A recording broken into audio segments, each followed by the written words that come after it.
It is the last hour of the night.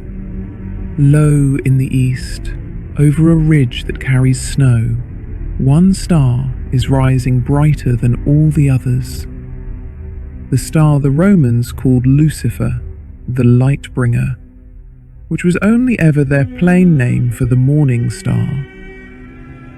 Around that name, the old world slowly built its gravest and gentlest story. The story of the brightest angel and the night he fell. The story the old books call the War in Heaven. The star itself never went anywhere. It will keep returning all through these hours, and it is the reason this story can end quietly. You are on a high stone terrace open to the sky. The air is cold and perfectly still. Below the terrace, a dark valley is sleeping, and the flagstones hold the faint gold of the star the way still water holds a lamp. Tonight, the terrace is yours, and you are not the only one resting on it. This hour is moving across other rooms in other countries, other people lying in the same dark, with the same star somewhere above their roofs. If you feel like it, before you drift, say where in the world you are resting and what hour your clock is keeping there. It is good company, knowing where the others are. My voice will stay near the floor of hearing, and nothing in the hours ahead will rise above it. Nothing here startles, and nothing asks to be remembered or solved. Sleep whenever sleep arrives. This story is built to be left, and you are being given the whole of it. Every layer the old world laid down, from the first Hebrew poems to the blind poet who finished the story, in the order they were written, close to 3 hours, nothing skipped. The star climbs a little. The snow turns faintly blue. The story does not begin with the fall. It begins long before that, in an unfallen sky, when every angel still belonged to the light, and the star was only a star. That is where we go first, upward, gently, into the oldest heaven of all, while the morning star keeps its slow watch over the terrace, and over you, and over every other room where someone is still awake.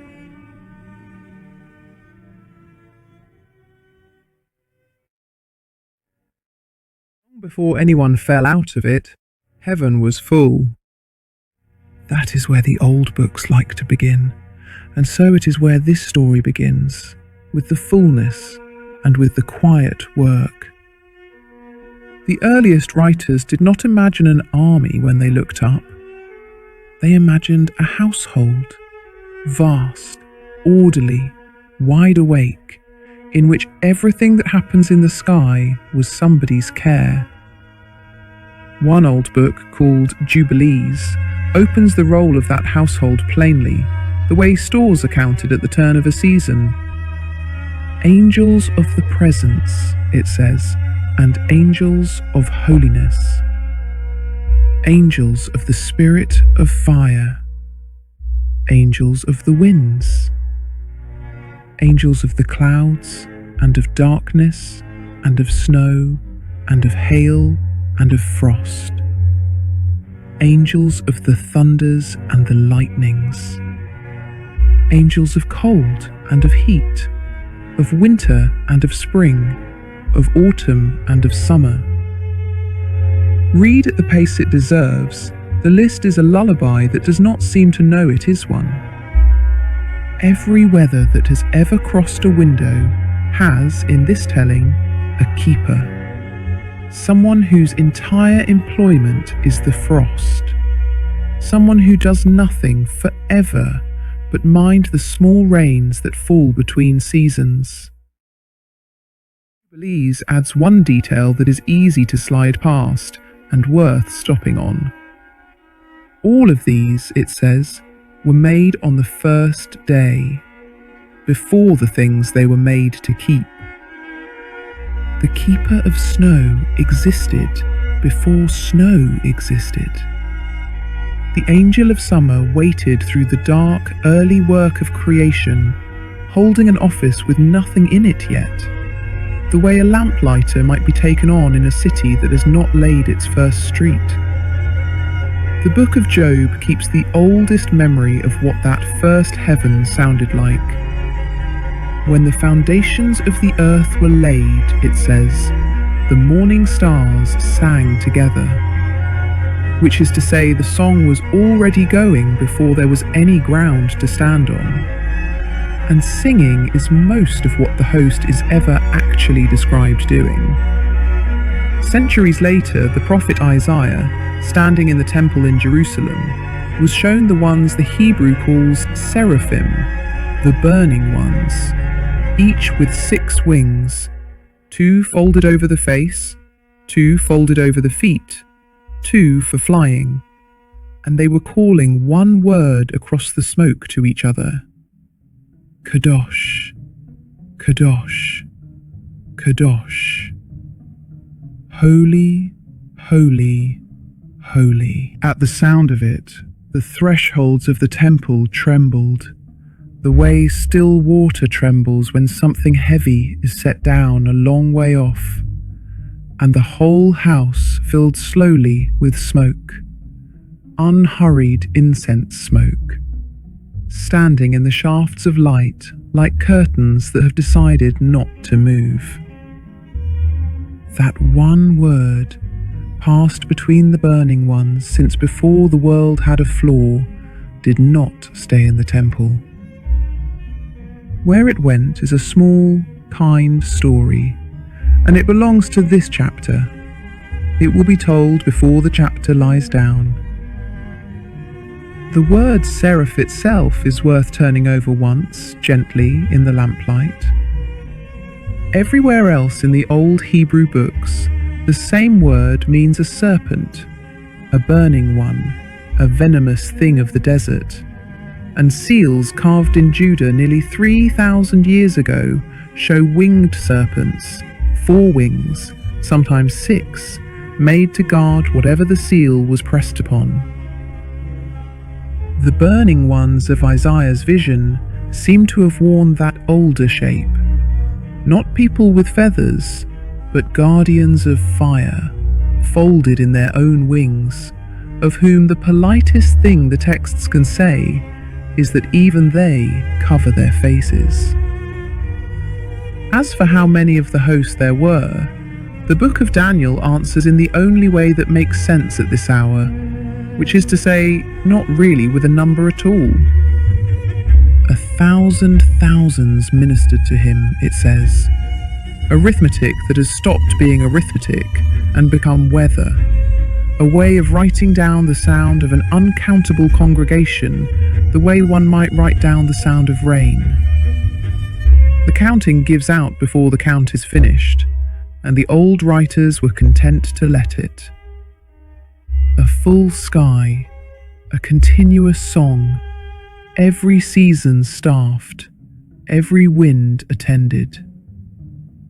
Nothing in any of it is in a hurry, and nothing in any of it has ever yet said no. The morning star stands a little clearer over the ridge now, one bright point among the 1,000 thousands. Still only a star, still nobody's name. The song goes on below it and above it, and the snow on the mountain takes the first faint colour of the coming day and holds it unhurried.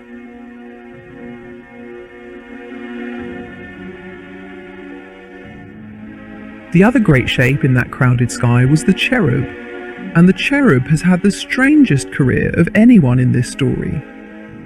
The Hebrew word is cherubim, and it seems to be a cousin of an older word from Mesopotamia, a word that meant to bless, to intercede, the name of the guardian beings that stood at the gates of Assyrian palaces. Those guardians still exist. They are carved in stone, colossal, with the wings of an eagle folded along the body of a lion or a bull, and the bearded head of a king looking calmly out over whoever passes beneath. That, near enough, is what the first hearers of this story pictured when the old texts said cherub. Not a child, but a mountain of patient muscle with a human face, set at a doorway to keep it. The round-cheeked infant with the small wings came along much later, and from somewhere else entirely. In Italy, in the 15th century, painters reached back to the little winged boys of Greek and Roman art and let them drift into sacred pictures, and the borrowed babies simply stayed. It is one of the gentlest mistranslations in the history of images. The gate guardian of Assyria, worn down by 20 centuries of retelling until it fits on a greeting card. Below the singers and the guardians, the old books describe something quieter still, a council. The Psalms show God standing in the assembly of heavenly beings. The Book of Kings shows the whole host gathered to the left and the right of a throne, being consulted, offering answers. And in the Book of Job, on a day when the sons of God come to present themselves, there is among them an officer whose Hebrew title is Hosaton, the accuser, the examiner, the one whose appointed work is to test what is said and doubt what is claimed. It is a title with the word "the" in front of it, the way one says the clerk or the inspector. It is nobody's name. In the whole of the older scriptures, it never is a name. Only later, the old copyists' habits shift by a single small word, and the scholars have watched the change, the way one watches a tide come in. Does the title begin to walk on its own and harden over a few centuries into a person, and then into an enemy? That hardening is most of the story ahead. But at this point in the telling, nothing has hardened at all. The accuser is an office in a functioning court, the way frost is an office, the way summer is. Somewhere below the terrace, a dog barks twice at nothing and settles again. Long after all these books were written, someone tried to put the whole shining crowd in order. He wrote around 500 years after the time of the first Christians, and he signed his work with a borrowed name, the name of a man converted in Athens centuries earlier. So his careful lists came wrapped in an authority that was never quite his. His arrangement had 9 orders, in 3 rings of 3. Seraphim, cherubim, thrones, dominions, virtues, powers, principalities, archangels, angels. The names he gathered from scripture, the tidy ladder, was his own quiet invention. It hardly matters. Read slowly, in the dark. The 9 words descend like stairs with shallow steps, and they were loved for 1,000 years by people who climbed down them exactly as we are climbing now. And the 3-fold word from the temple, Kadosh, Kadosh, Kadosh, this is where it went. It left the vision and entered the services of ordinary congregations, in Greek and in Latin, and in every language after them. And it is sung still, week after week, by people standing in pews with their coats on. The song of the burning ones, passed down to the drowsy and the mortal. Of everything in this chapter, that is the piece that never fell. The terrace is where it was, and the star is a hand's width higher over the snow. Heaven, as this story opens, is a full house in good order. The seasons staffed, the gates guarded, the court in session. the song unbroken. Nothing is missing, and nothing is wrong. The morning star burns in its place among the thousand thousands. And if any of the old writers had been asked on that first long morning which light in all that sky would one day carry the saddest story, no one would have thought to point at it. The light holds steady. The valley sleeps.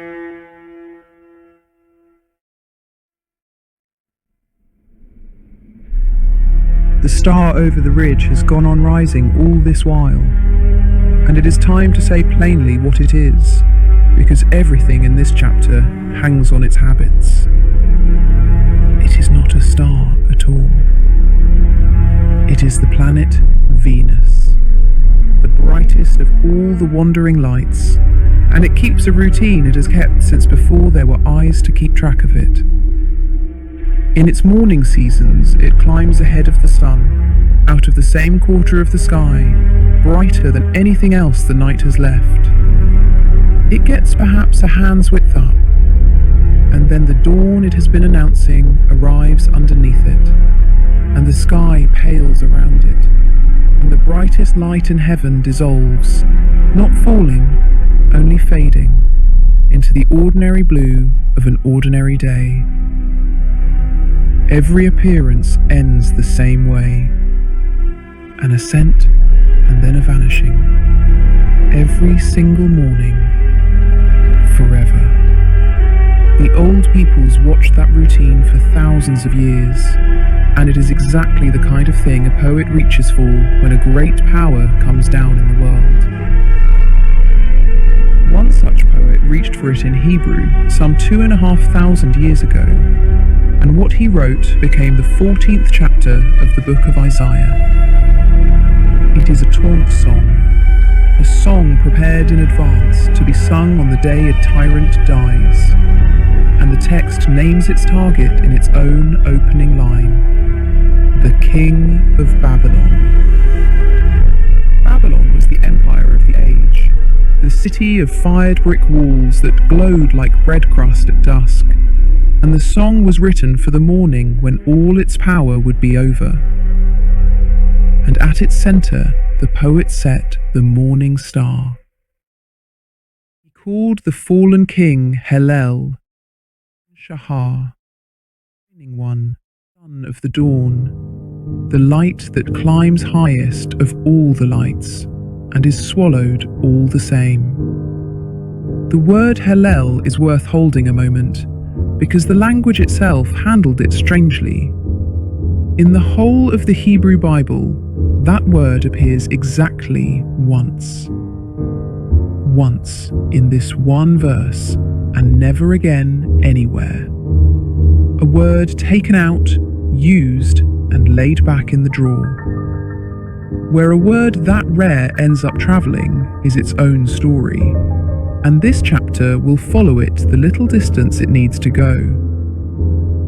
How you have fallen from heaven, the song runs, shining one, son of the dawn. You said in your heart, I will ascend, I will set my seat above the stars. I will make myself like the Most High. And instead, down, says the poem, all the way down, to the quiet of the grave, where the kings of every fallen empire lie still together. It is one of the great poems of the ancient world, and it is worth saying gently what everyone who studies it agrees on. It is about an emperor. The accuser of Job's court is nowhere in it. No angel is in it at all. In the year it was written, The Shining One was a piece of political poetry, the most powerful man on earth compared to the loveliest light in the sky, because both of them climb, and both of them are swallowed by the morning. Somewhere in a copying room, in some one of the centuries that carried this poem forward, a scribe would have laid his reed pen across the wet clay of a practice tablet and rubbed the warmth back into his fingers before writing the word Hallel. one more time. The poem outlived Babylon, which fell on schedule, as empires do. It outlived the language it mocked. It was copied and copied again, and around it the rest of this book of oracles was copied too. And for a few hundred years, the Shining One stayed exactly what the poet had made him. A dead king, dressed for one morning in borrowed light. The star it was all built on kept its own counsel and its own routine. It climbed and faded over the last years of Babylon, and over the empires that replaced her, indifferent, punctual, lovelier than any of them. That is the whole of the first act of its story, a light so faithful and so bright that when people needed a picture of magnificence coming down, they looked at the most magnificent thing they knew of that comes down every day.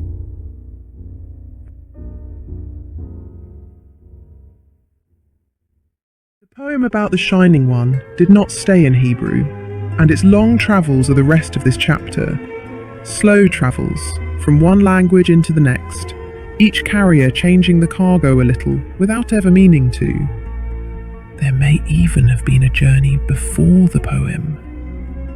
On the old coast north of Israel, in the city whose clay tablets we can still read, there was a tale of the god of the morning star, how he was set on the empty throne of a greater god, on the mountain of the north, and how his feet did not reach the footstool, and how he came down again of his own accord and ruled below instead.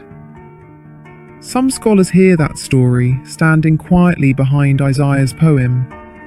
The same mountain of the north, the same throne too large, the same coming down. Others say the fit is looser than it looks, and that a poet mocking a proud king needed no older model than pride itself. The tablets keep their own counsel. It is enough at this hour to know the morning star was carrying stories on that coast before the poem we have was written, that the light had a reputation. Then came the translators. In the Greek of the Septuagint, Hellel became Heosphoros, the dawn bringer, which was simply the Greek name of the morning star, the name any sailor or farmer would have used.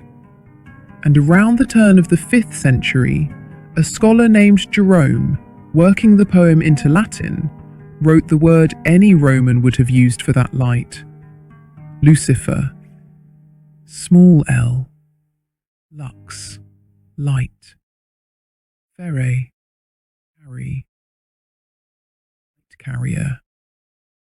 No more sinister a word than sunrise is. Latin writers used it of the actual planet and of the coming of spring mornings.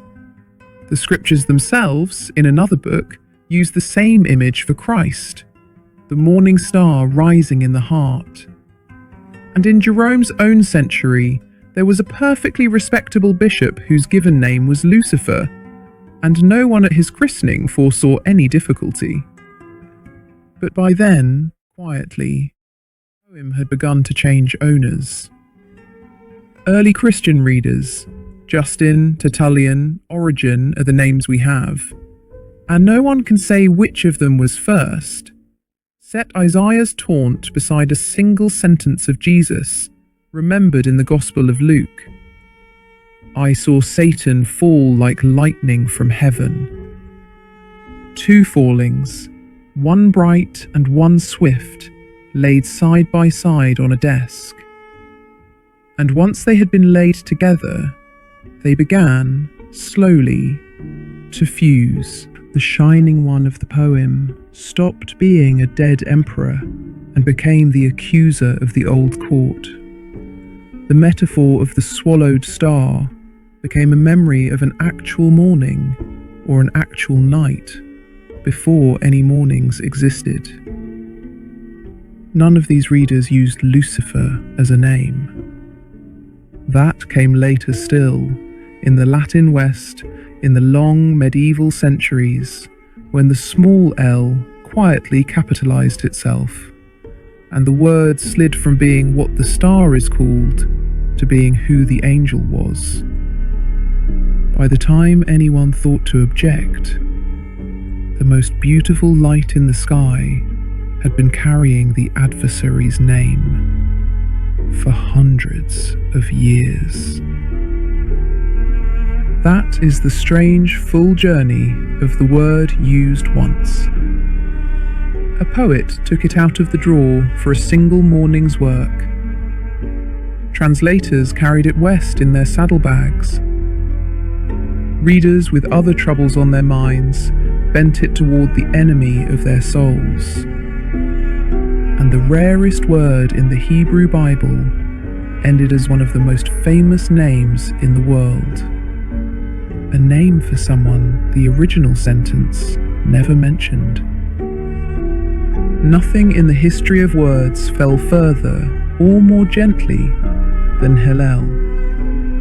Every step of the way was made by careful people doing careful work, and not one of them thought they were changing anything at all.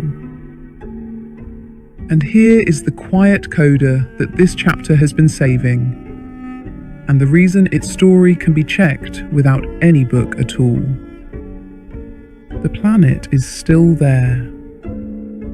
Tonight, this very night, in whichever sky sits above the room where this is being heard, Venus is either finishing an evening appearance or preparing a morning one. It is always doing one or the other. And any clear dawn in its morning season will show it exactly as the poet saw it. The brightest thing in the east, climbing, fading, swallowed whole by the day, and back again tomorrow. The star has outlived the king, the poet, the translators, and every quarrel about its name. The terrace holds its cold. The light over the ridge has never once heard what it is called, and it climbs no differently for any of it. And the snow beneath it is beginning, very slowly, to brighten.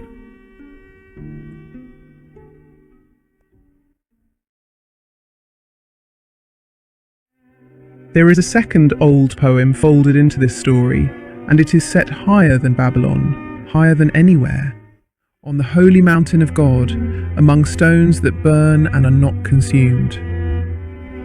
It was written by the prophet Ezekiel, and like Isaiah's song, it was aimed at a living ruler.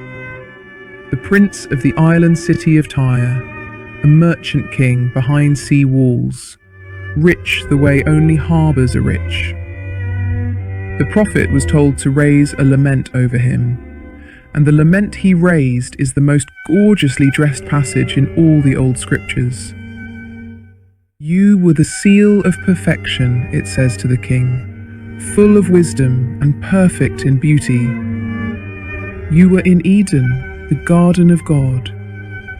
Every precious stone was your covering. You were the anointed cherub. You walked up and down in the midst of the stones of fire. An anointed cherub, one of the vast gate guardians of the last chapter, but consecrated, set apart, oiled like a king at a coronation, walking on the mountain of God as its appointed keeper over ground that glows. Whatever the historical Prince of Tyre had actually been doing that year, this is the costume the poem buttons him into. And the costume outlived the man by so far that hardly anyone now remembers there was a man in it at all. The covering of precious stones is listed stone by stone, and at this hour of the night the list deserves to be taken the way a jeweller takes it, one gem at a time on a square of dark cloth under a low lamp. Odem, the first, carnelian, a red stone the colour of pooled wine, translucent, so that light entering it seems to stop and stay. Pitta, topaz, running clear yellow toward pale green, the brightest thing on the cloth. Yahalom, a stone named only for its hardness, which the old translators guessed at and never sepaled. Tarshish, a golden stone, named for a port at the far end of the sea, as if the colour itself had been imported. Shaham, a pale banded quartz, milk and smoke in alternating stripes, the quietest of the 9. Then jasper, then sapphire, the deep blue stone that will get a page of its own before this chapter rests, because the old books say one strange thing about it. They call it clear, and it is not. Then emerald, then the carbuncle, which glows like an ember that has been covered for the night. 9 stones in the Hebrew, and here is a small human thing. When the Greek translators came through centuries later, they could not leave the list alone. They slipped in 3 more, bringing it to 12, the number of stones on the breastplate of the high priest in Jerusalem, so that the cherub's covering would match the holiest costume they knew. Careful people, improving a treasure into a different treasure. Set beside each other, the 2 poems were almost asking to be joined. Isaiah had a shining one who climbed and was brought down. Ezekiel had an anointed cherub, perfect in beauty, who walked the holy mountain until, as his poem also says, for it too ends in a fall, unrighteousness was found in him, and he was cast, in his turn, out of the height. 2 laments over 2 proud kings, written by 2 prophets about 2 different men. The same early Christian readers who had joined the morning star to the falling lightning laid this poem on the desk beside the others, and the seams disappeared.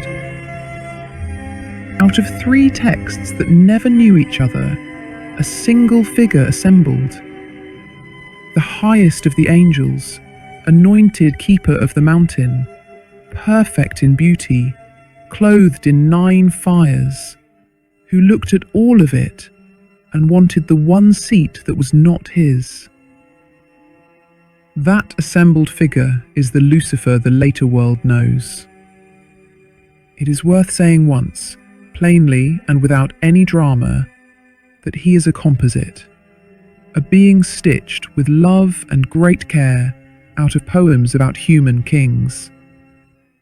And then it is worth setting the point down and letting it rest. The old readers were not being careless. They read the way their age read, listening for a deeper pattern under the surface of every text. And the pattern they heard has held half the world's imagination ever since. The stones of fire stay where the poem put them, on the mountain, glowing under the tread of whoever keeps them now. The list rests on its dark cloth. The terrace is quiet.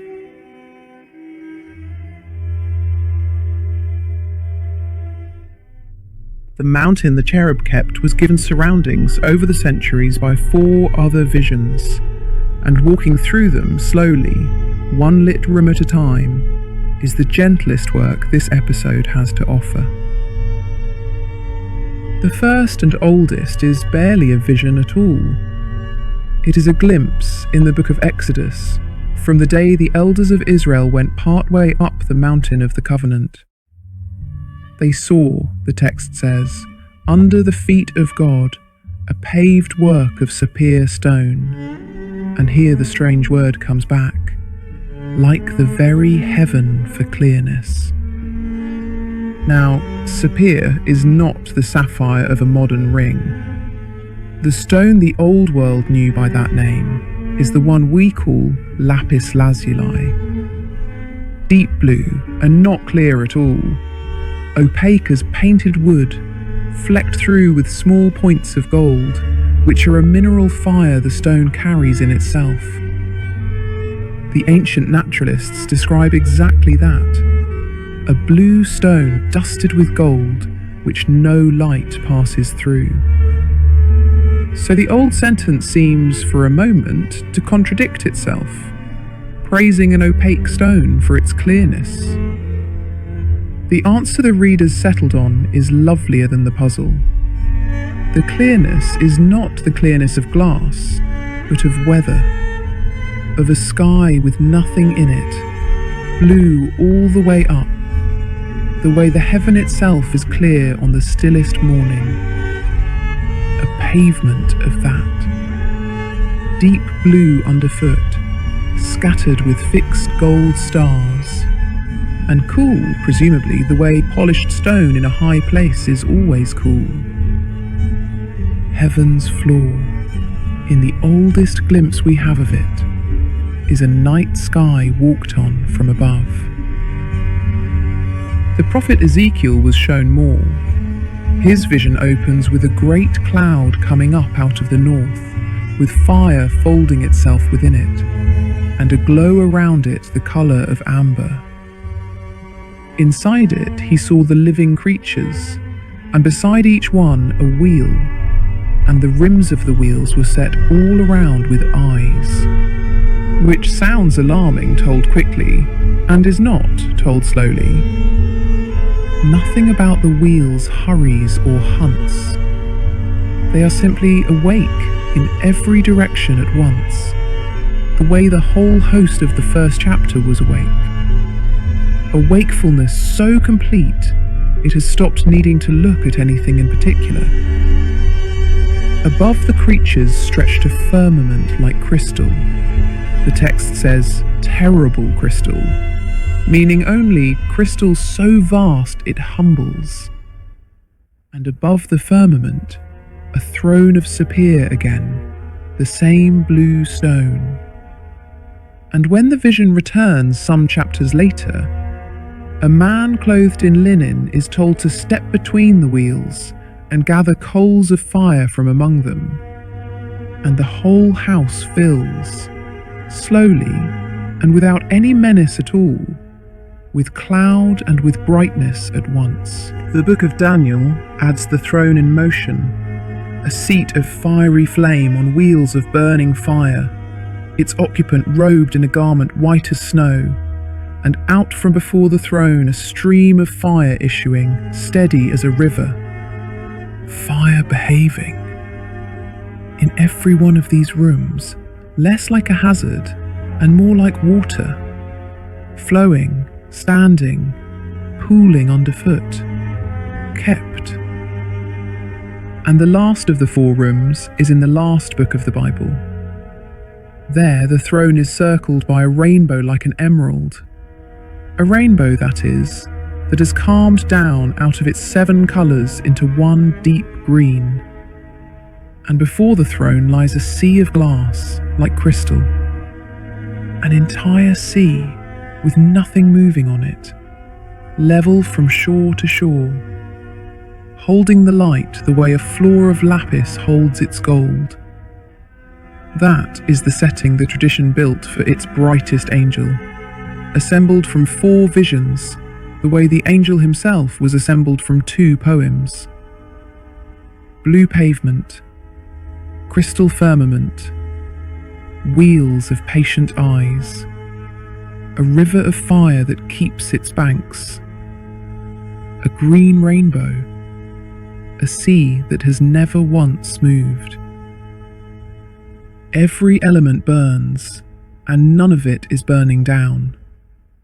Every element is vast, and none of it is going anywhere. The old visionaries kept reaching for the same paradox: enormous power at perfect rest. And perfect rest, at this hour, is the half of the paradox worth keeping. The anointed cherub of Ezekiel's poem walked there, up and down, on the glowing stones, for however long innocence lasted. The texts do not measure it. and nothing in any of the 4 rooms so much as flickered. The morning star stands over the ridge, one point of gold on deep blue, a little like a fleck of pyrite in lapis, if lapis were the size of the sky. The snow brightens by another shade. The wheels, wherever they are, keep their watch without turning.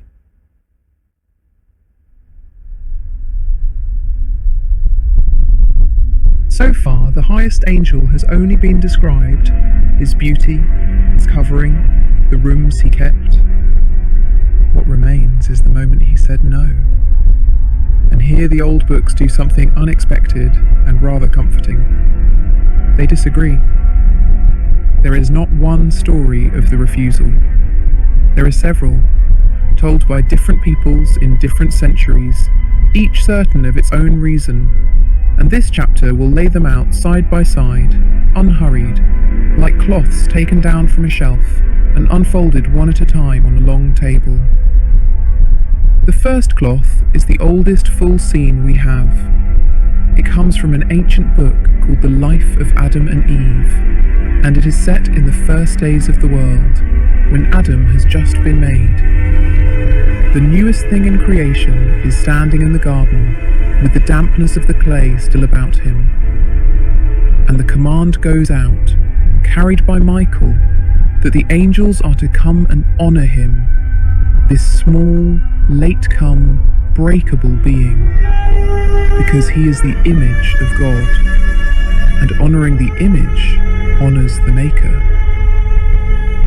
And the angels come, rank on rank, the burning ones, and the guardians, and the wheels, all of them bowing towards something that has existed for less than a season. All but one. The one who stands has his reasons, and the book lets him give them. I was made first, he says. He is the elder, the man is the younger. The lesser should bow to the greater, and he will not worship what was made after him. And when the warning comes that refusal has a cost, the book gives him the line that echoes Isaiah's poem, almost word for word. I will set my seat above the stars of heaven. So he is put out, he and those who stood with him, not felled in any battle, simply set outside, the way a person who will not join a ceremony is shown quietly to the door. And the book adds with real tenderness what came next. Grief. He grieves for the glory he had, and the grief curdles, slowly, into envy of the small clay creature who still stands inside the light. In this telling, that envy is the engine of everything that follows. Not ambition, not hatred to begin with. Homesickness gone wrong. The second cloth tells the same scene in Arabic. In the Quran, the being who refuses is called Iblis, and the command is the same: prostrate yourselves before Adam. And the refusal is the same, but the reason given is different, and it is given in one of the most often quoted lines of the Quran: I am better than him. You created me of fire, and him of clay. Fire looking at earth and declining to bend. In this telling, Iblis is not an angel at all, but one of the jinn, the beings of smokeless flame.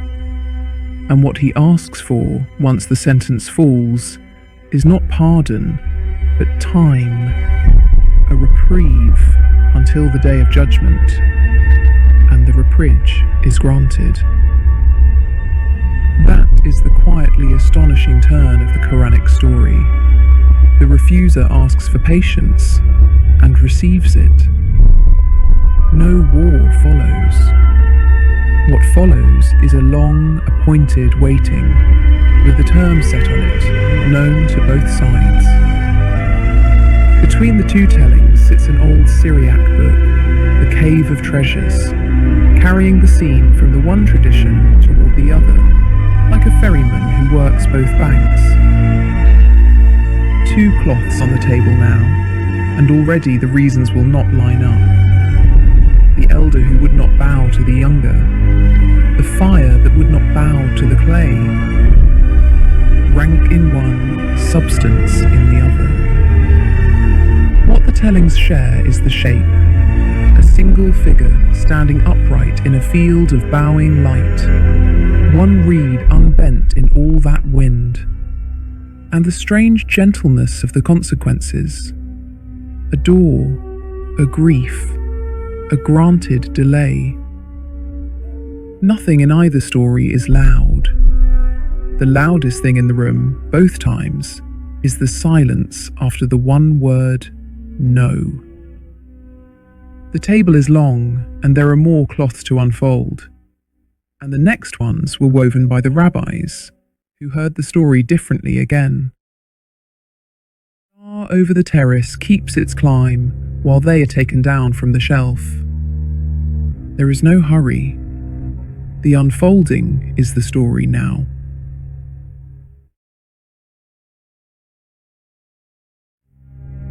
The third cloth comes from the Slavonic East, from the second book of Enoch, and it gives the refusal its oldest and simplest reason: pride. Plain pride, with no Adam in the scene at all. The angel there is called Sataniel, and the book says only that he conceived an impossible thought, to set his throne higher than the clouds, to be the equal of the power that made him. It is Isaiah's poem again, yelling a Slavonic coat. This is the reason the great Augustine eventually settled on, and the one most of the later West inherited. Before there was anything to envy, there was the wanting of the higher seat.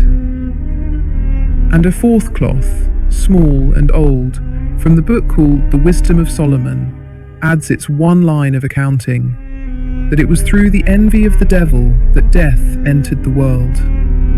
Envy again, the life of Adam and Eve's reason, stated like a ledger entry and left unexplained.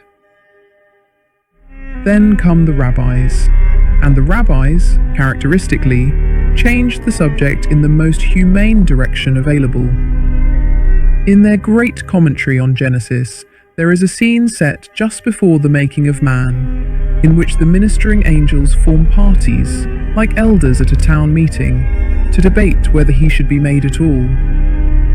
Love says, "Let him be created, for he will do acts of love." Truth says, "Let him not be created, for he will be all of him lies." Righteousness takes one side, peace takes the other. The debate is genuinely stuck. It is, after all, a fair question. And what breaks it is not an argument. God takes truth, the objecting counsellor, and casts it to the ground. Not an angel felled in war, a quality set down out of the way, so that a flawed and lying and occasionally loving creature could be permitted to exist. One tradition adds, more darkly, that earlier bands of objecting angels fared worse and were burned. But that is a single thread, and the older cloth does not carry it. And in the collection called Piquet de Rabbi Eliezer, the refuser appears under the name Samael, great prince of the burning ones. And there the scene of the serpent is told with a detail so homely it disarms the whole subject. Samael, it says, took the serpent and rode it, the way one rides a camel. Whatever that image was meant to carry, what it carries now, at this hour of the night, is a kind of domestication. The great adversary of the later cosmologies, plodding through Eden at a camel's pace. And this same book quietly keeps Samael in heaven at the time of Eden, still among the court, which is its own way of saying that the fall had not happened yet, while Augustine, far to the west, placed it on the first day of creation, before there was so much as an evening. the traditions never did agree on when. First day, second day, after the sixth, after Eden. The hour of the fall floats free in the sources, unfixed, like a date remembered differently by every branch of a family. So the cloths lie on the table now, all of them unfolded.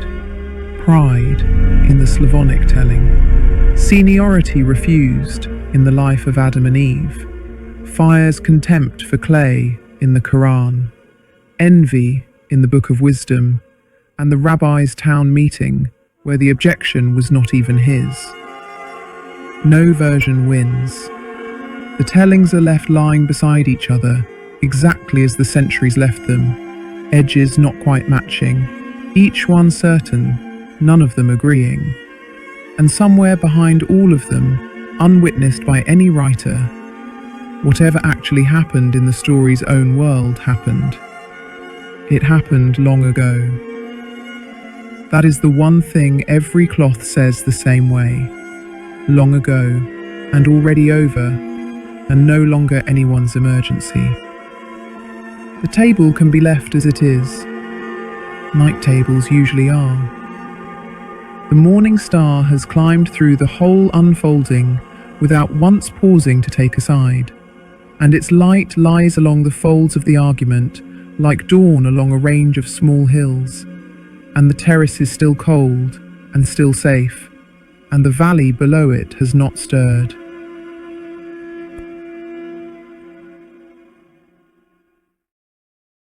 The war itself, the war the whole episode is named for, Scripture keeps only a handful of verses at the far end of the Bible, and this chapter is going to hold them up slowly, the way one holds up a small stone that a whole cathedral was later built around.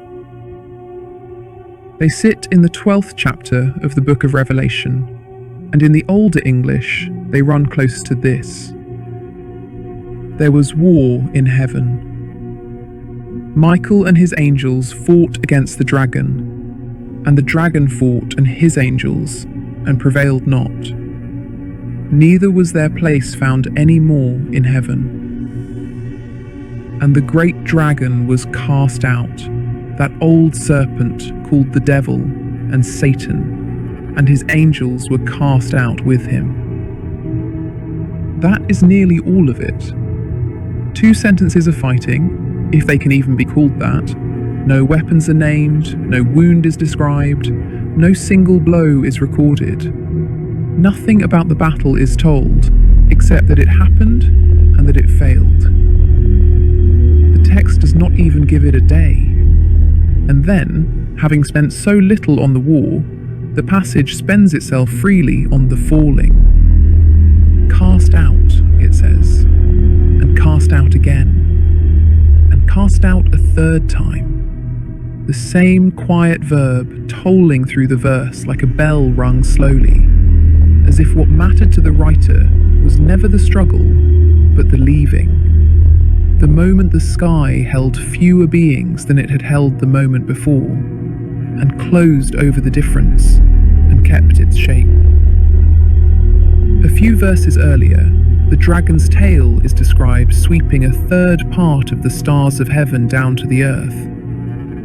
Out of that one flick of an image, the later tradition built its arithmetic of the rebellion, that a full third of all the angels went down with their prince, a number repeated for centuries in sermons and paintings and bedtime answers to children's questions, always with the same solemn confidence.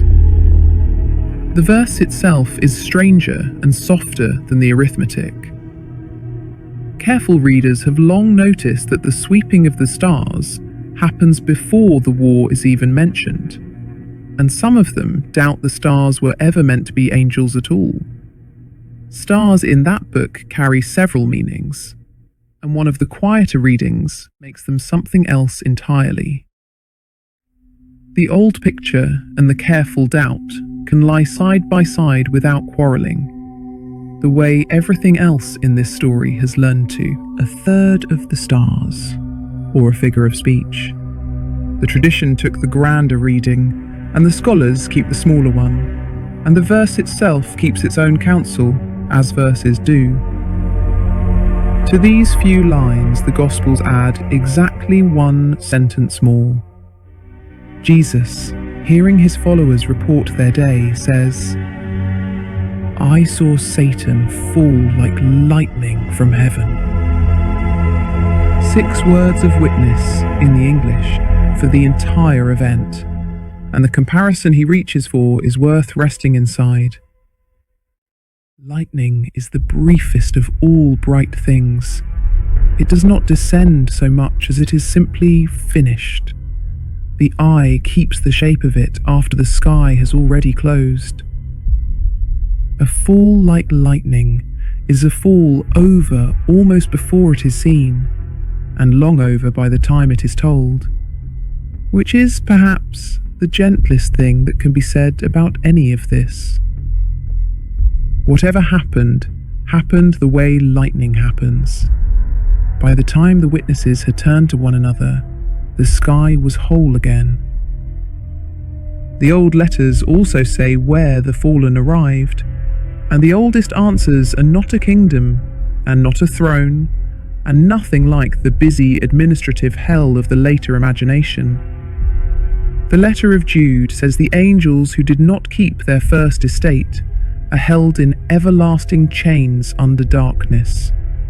Held the way something is held in keeping, in custody, until a day appointed. The second letter of Peter, describing the same event, reaches for a word so unusual that it appears exactly once in the whole New Testament.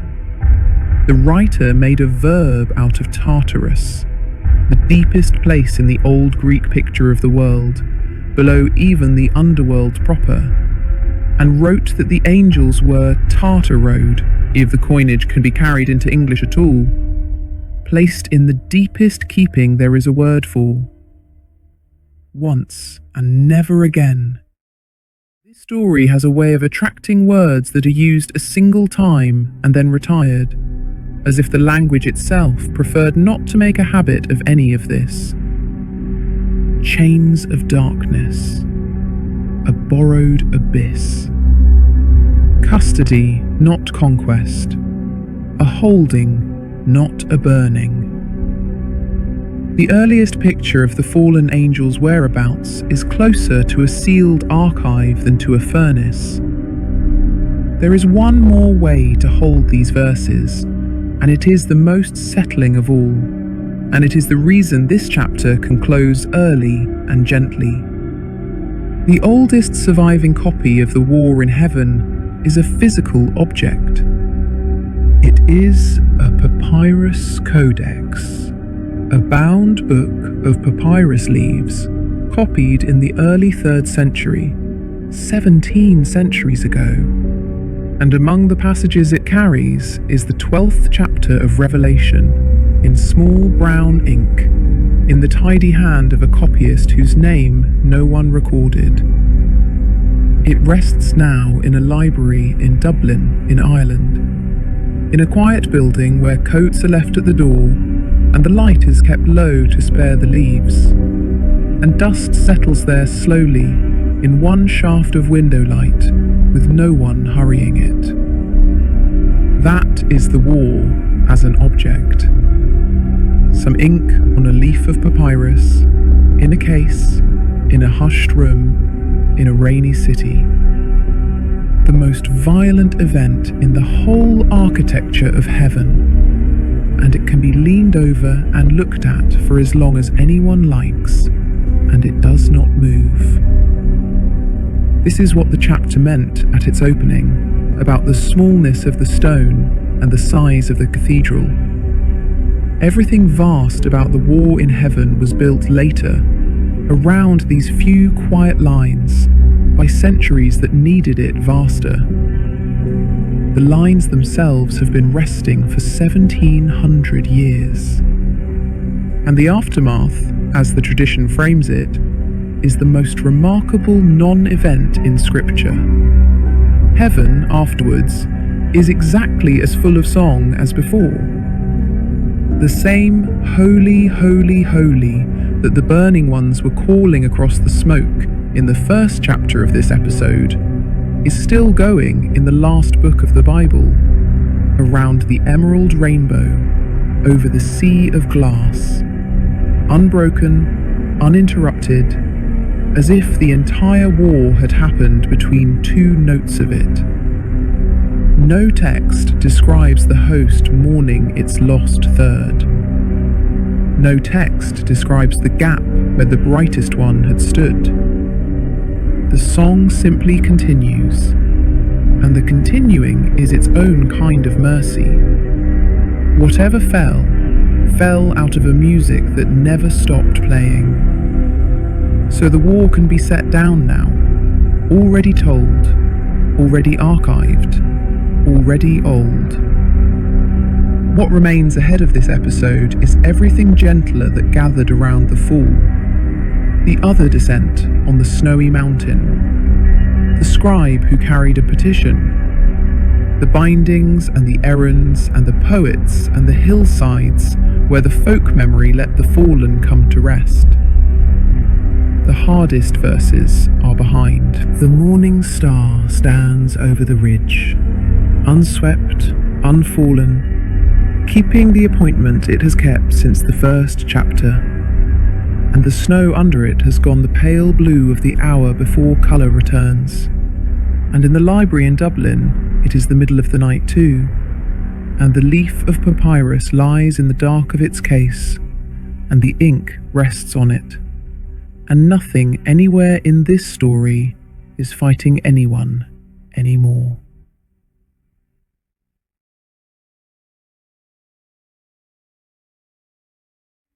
There is another story of angels leaving heaven, older than the Book of Revelation, older than any story about Satan at all. And it begins not with a war, but with a walk down a mountainside in the snow. It is kept in the Book of the Watchers, a Jewish book from around the 3rd century before Christ, the oldest long telling of any fall that survives. And the first thing to say about it, gently, is who is not in it. The shining one of Isaiah's poem is nowhere in these chapters. The dragon is nowhere. No one in this book is cast out of heaven at all.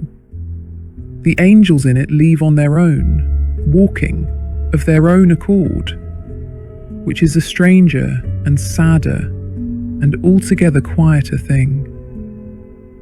The book calls them Watchers, the wakeful ones, and it says there were 200 of them, and that they came down in the days of a patriarch named Jared, drawn by the beauty of the human daughters of the earth. Drawn, that is, by love. Or by something adjacent to love that the book declines to flatter with the name. They knew it was forbidden, and they knew themselves well enough to distrust their own resolve. So before they went, their leader, his name was Shemihaza, gathered them on the summit of a mountain, and there they swore an oath together and bound themselves under mutual curses, each to each, so that no one of them could turn back alone and leave the others carrying the blame. 200 beings of light, standing in a ring on a snowfield, taking out insurance against their own repentance. And the book adds one detail that has outlived everything else in it. The mountain itself took its name from what they did on it. It has kept that name, the book means us to understand, ever since. A name that remembers. What the name remembers, and what the old word inside it means, is worth saving for a moment more, because the mountain deserves to be introduced properly first. It is a real mountain. It stands today exactly where it stood then, and it is called Mount Hermon, and it is the tallest thing in that whole corner of the world.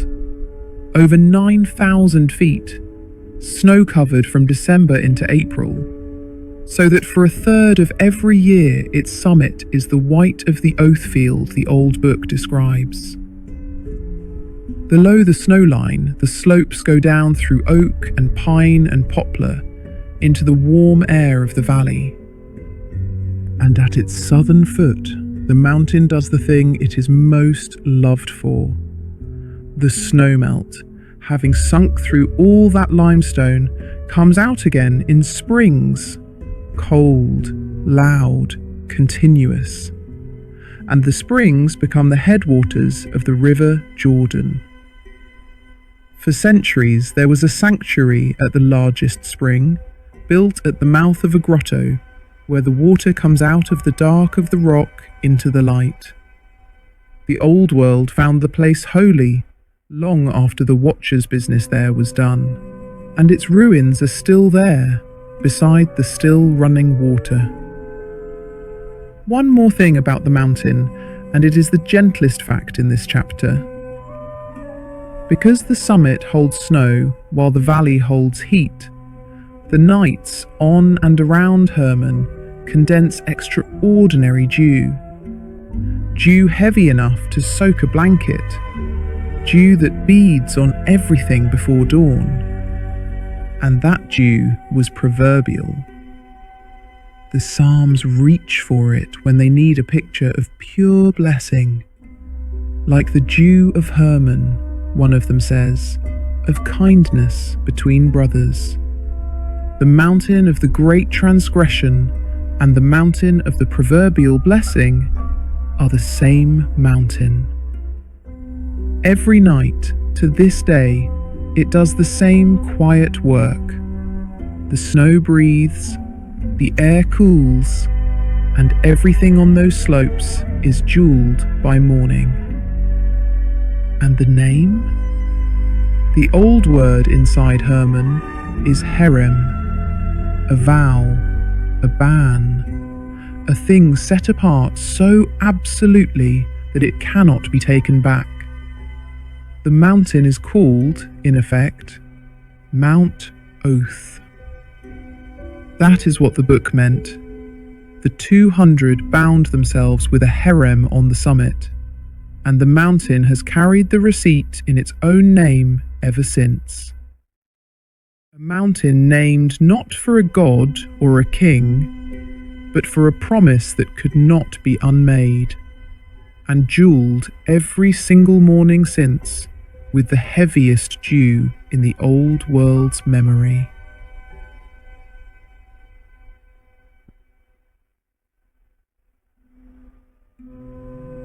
Down the mountain they came then, the 200, bound by their oath, and what the old book chooses to dwell on, at length, name by name, is not scandal, but curriculum.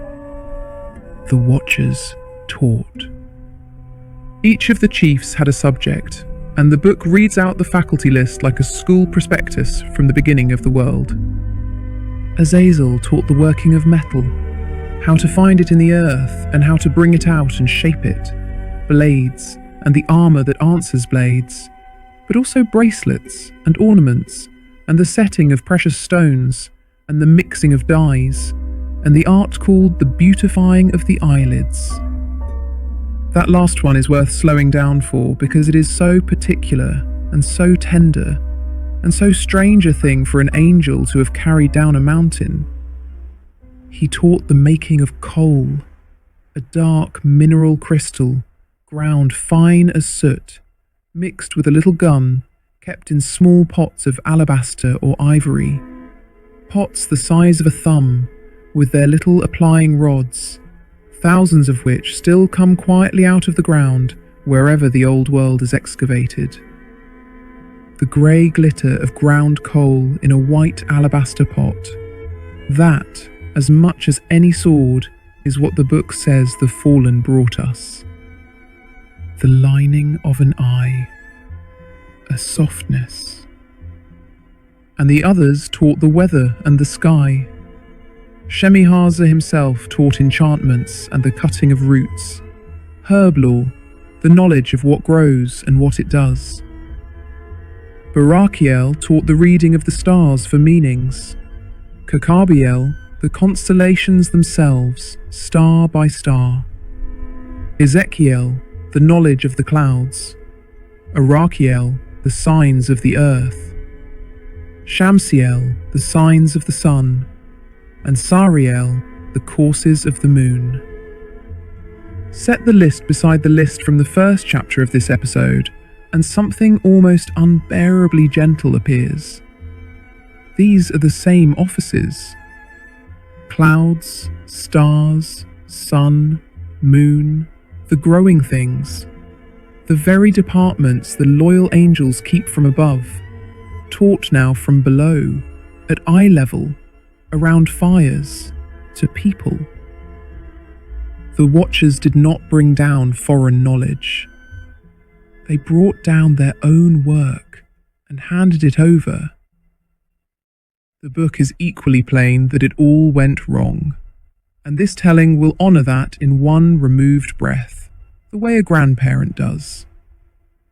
The unions of the Watchers and the daughters of men produced giants, and the giants' hunger outgrew the world that hosted them, and the earth itself, the book says, brought accusation against them. And when the giants' bodies eventually failed, something restless went out of them and stayed, unhoused in the world, never hungry and never at rest. That, in the oldest accounting there is where the troublesome spirits of all the later stories came from. Not from the war in heaven. From homesick teaching gone wrong on a beautiful mountain long ago. And one more plainness, because this episode has made honesty its lullaby. In all these chapters of the Watcher's book, no Satan appears. No Shining One commands the 200, no dragon is behind Shemihaza's oath. The two great fall stories of this episode, the cast-out cherub, the walked-down Watchers, ran on separate rails for centuries, in separate books, and only later readers braided them into one rebellion. The oldest pages keep them apart, and this telling has kept them apart, and there is a deep restfulness in letting old things stay as separate as they were made. The chapter can end where it began, on the summit, which is empty now. The scraps of the Watcher's book itself sleep in museum cases, the oldest of them found among the scrolls of the Dead Sea, copied out 2 centuries before Christ. But the mountain needs no case. It stands tonight over the springs and the ruined sanctuary, over the oaks and the poplars, wearing its winter snow or waiting for it, and the vow it is named for dissolved so long ago that only the name is left, and the name hurts no one. Toward dawn, the cold air will settle off the snowfields into the valley, and the dew will come down on both alike, on the ruins and the running water, on the just and the unjust, on every slope of the mountain of the oath. The way it came down the morning after the 200 descended, and every morning since, without one lapse, whatever anyone below was doing. The morning star will stand over it. It is standing over it now.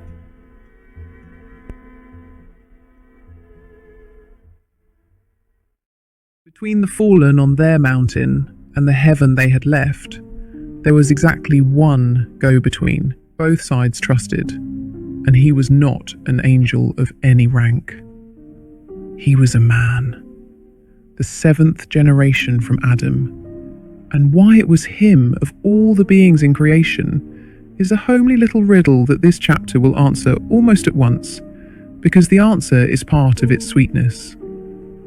The book of Genesis gives him one of the shortest biographies in Scripture. Enoch walked with God, it says, and he was not, for God took him.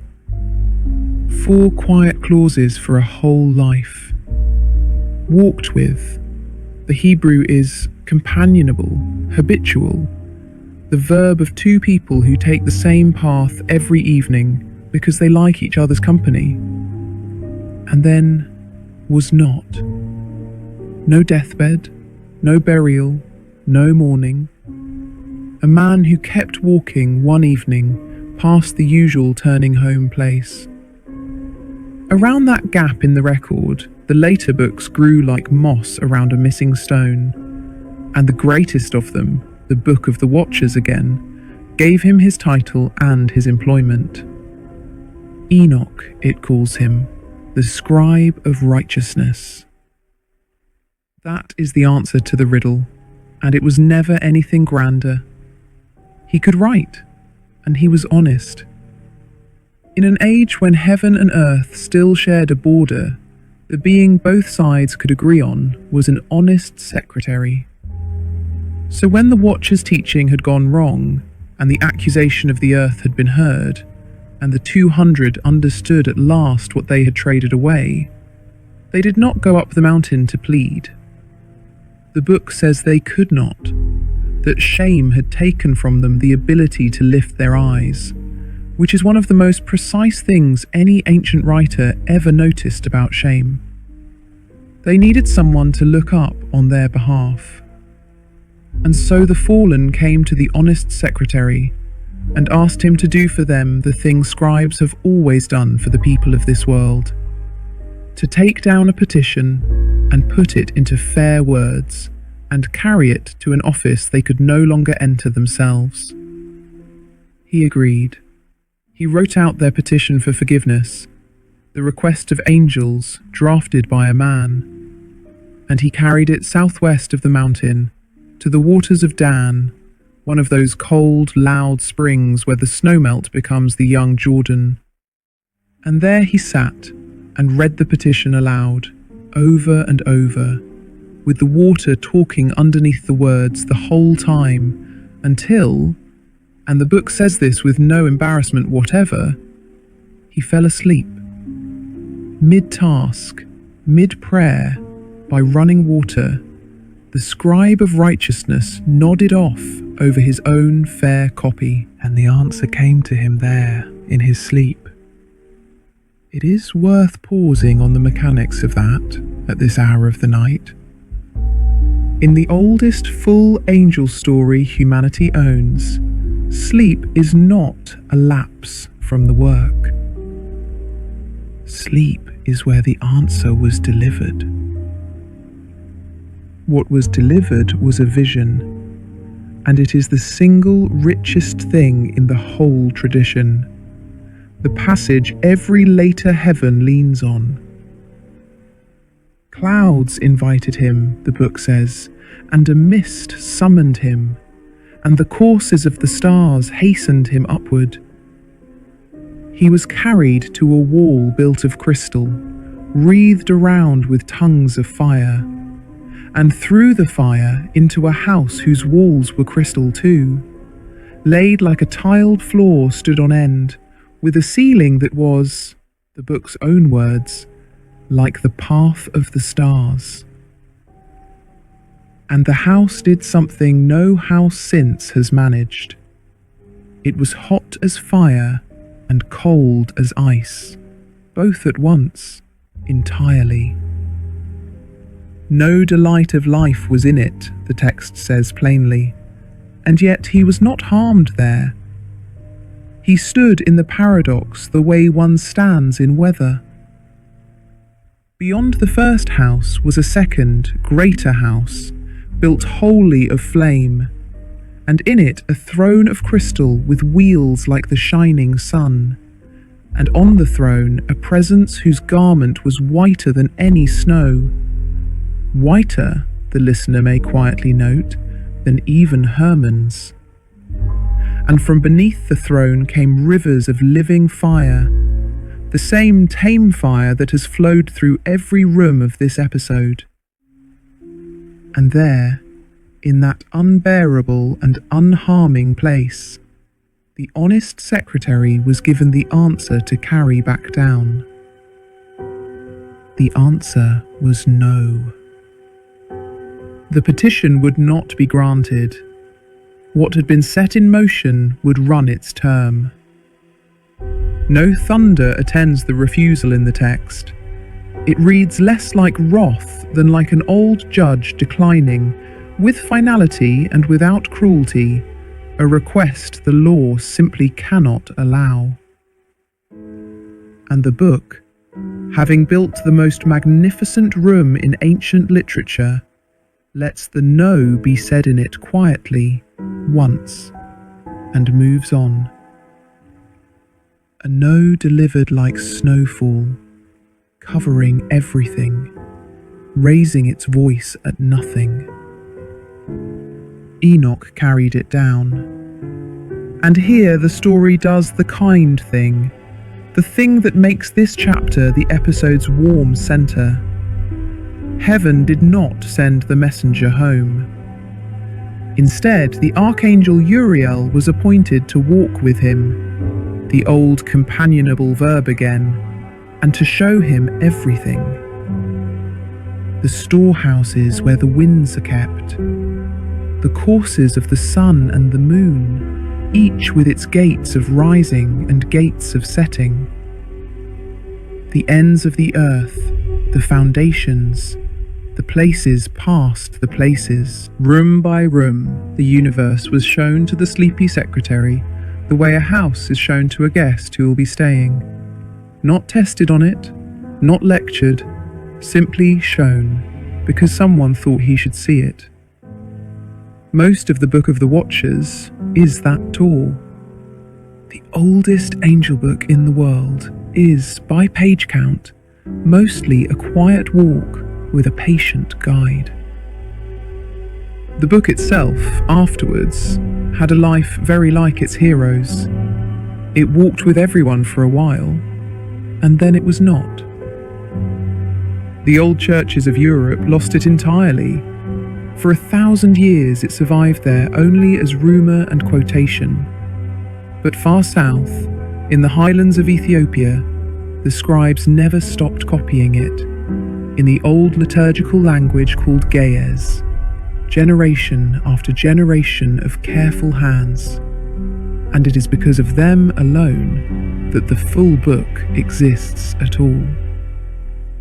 Scraps of it slept elsewhere, waiting to confirm their work.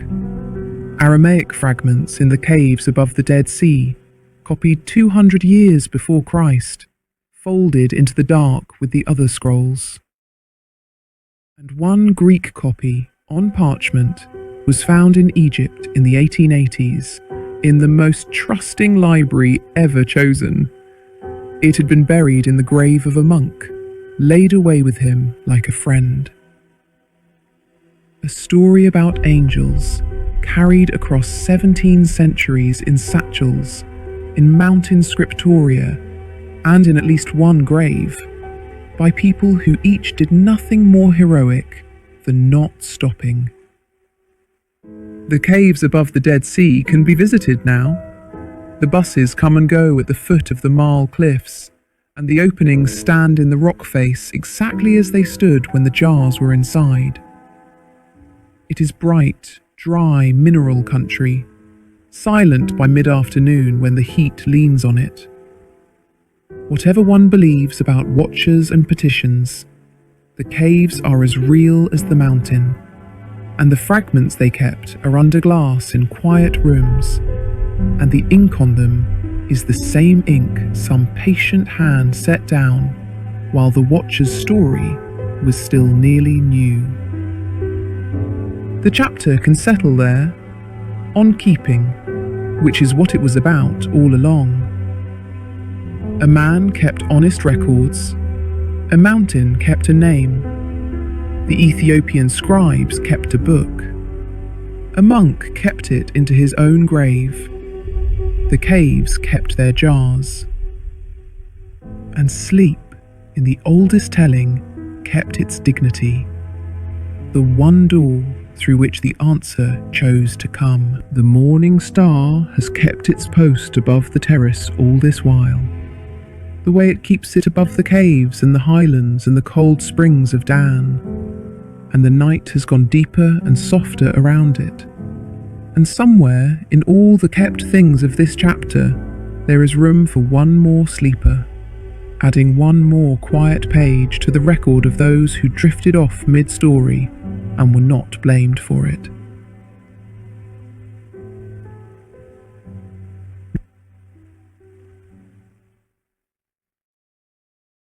The petition was refused, and what followed the refusal was not fire and not fury. What followed was a set of instructions, calm, particular, almost domestic, about where everything restless was to be kept and for how long. This chapter is about those instructions and about the strange tenderness that kept surfacing for centuries in the sternest errand the tradition owns. The instructions were given to the archangels, one errand each, and the one that concerns the teacher of metals was given, the oldest copies agree, to Raphael, whose own name means healing. Bind Azazel hand and foot, the instruction runs. Make an opening in the desert that is in Duduel, and cast him in. Lay rough and jagged rocks upon him. Cover his face with darkness, that he may not see light, and let him stay there until the great day. And that is all. Listen to what is not in it. No lake of fire, no torment appointed, no jailer set over him with instruments. Stone and darkness, and a great deal of time.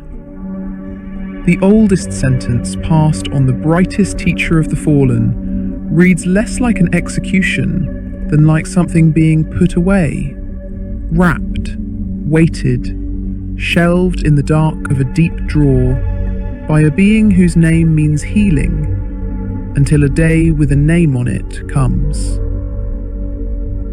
Enoch, on his long tour, was shown the other keepings. He was brought to a place, the book says, where there was neither the firmament of heaven above, nor founded earth beneath, a void, unfinished, set aside. And in it he saw 7 stars, bound together, lying like great mountains of burning fire. Stars that had transgressed, his guide told him, held now where nothing else was. And further on, a cleft in the deep, full of great pillars of fire, falling. Fire descending slowly through darkness with no flaw mentioned, like the inside of a thought the universe had decided not to finish thinking. Told quickly, these would be frightening places. Told at this pace, they are what they actually are in the text. Storerooms. Nothing in them pursues, nothing in them calls out. The 7 burning mountains lie as still as furniture under sheets, and the pillars fall the way slow waterfalls. And Enoch stands at the edge of each place with his guide, looks as long as he needs to, and is walked on to the next room. The deep places of the oldest cosmology are not a punishment on display. They are a museum after closing, with the lights left on. As for the Watchers themselves, their sentence was measured not in pain, but in patience. They were to be bound beneath the hills, the book says, for 70 generations. 70 generations. Time itself used as the restraint, the way a river is used as a wall. No chain in the story is described in as much detail as its duration. Whatever else the old tellers believed about the fallen, they believed the matter was on a schedule, known, appointed, finite, and not anyone's to hurry. And then, for centuries, once a year, the whole buried story surfaced in the living world in a single ritual. And this is the passage of the chapter worth carrying into sleep. On the Day of Atonement in Jerusalem, 2 goats were brought before the high priest, and lots were drawn over them. 1 lot for the Lord, 1 for Azazel. The name in the desert, the name under the rocks, spoken once a year in the holiest courtyard in the land. And the goat on whom Azazel's lot fell was not harmed there. A thread of crimson wool was tied to its head, 1 small exact line of red against a white flank, and it was led out of the city, east, into the Judean desert, toward a cliff the tradition identified with Judea itself. The road had 10 stations. Booths were set up along it, and at every one of the 10, the people waiting there said the same thing to the man leading the goat. Here is food, here is water. An offer repeated, station by station, the whole way out. He was walking the sternest errand in the calendar, carrying the year's weight toward the desert. And 10 times in a row, the ritual itself paused to offer him lunch. Why the same words at every station, when the errand never once stopped to accept them, is a small mystery with a large answer. And the answer is the point of this whole chapter. The rite was built with kindness threaded through it, deliberately, at fixed intervals, the way rests are built into music. The sternness needed the gentleness, or it could not be carried at all. At the last station, the escort stopped, as prescribed, and only the 1 man went on with the goat to the edge. And tradition held that when the matter was accepted, the crimson thread turned white. There came a period, the old rabbis noted quietly, some 40 years before the temple fell, when the thread stopped turning white.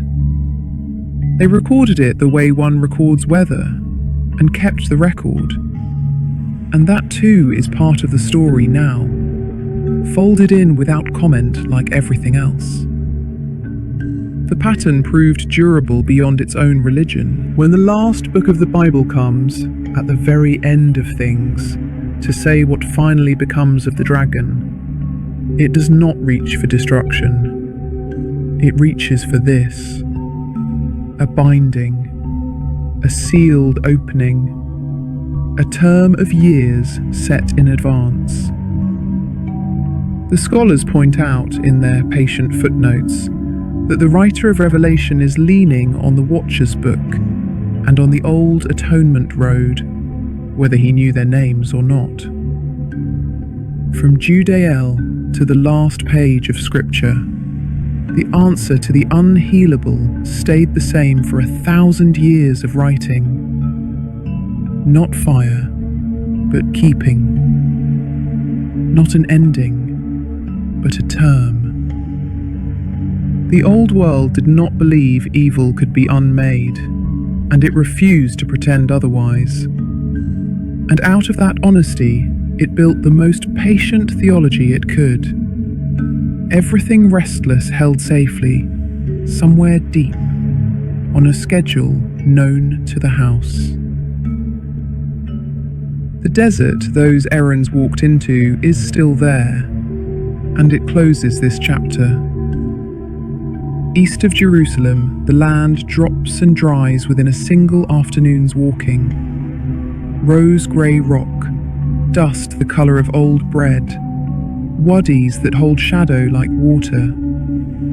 And at dusk it turns blue-grey and goes silent. And the first stars come out over it, while the road back to the city is still warm. Somewhere out there was Betrayal. No one now can say where. The name has loosened from the map entirely. The old commentators pointed to their cliff, and the cliff has since kept its own counsel, so that the place of the great binding is now nowhere, and therefore, in the way of such things, quietly everywhere. Any opening among the rocks, any weighted silence, any patch of desert where the wind has nothing to catch on. The old story never worried about the address. What it cared to record was the method, and the method was this. What could not be healed yet was put to rest, carefully, with a term set on it. And the putting to rest was done by the healer. That is the whole chapter, told once more in a breath, the way a grandparent repeats only the part that matters. Nothing was destroyed. Everything restless was tucked in, under rock, under hills, under 70 generations. And the world above it was given a ritual, with food and water offered 10 times along the hardest road. The evening deepens over the Judean desert, exactly as it deepens over the terrace, where the morning star is keeping its old appointment above the snow, patient as a thread waiting to turn white. And nothing bound anywhere in this story is struggling. And the drawer is closed. And the house of the world for tonight is quiet.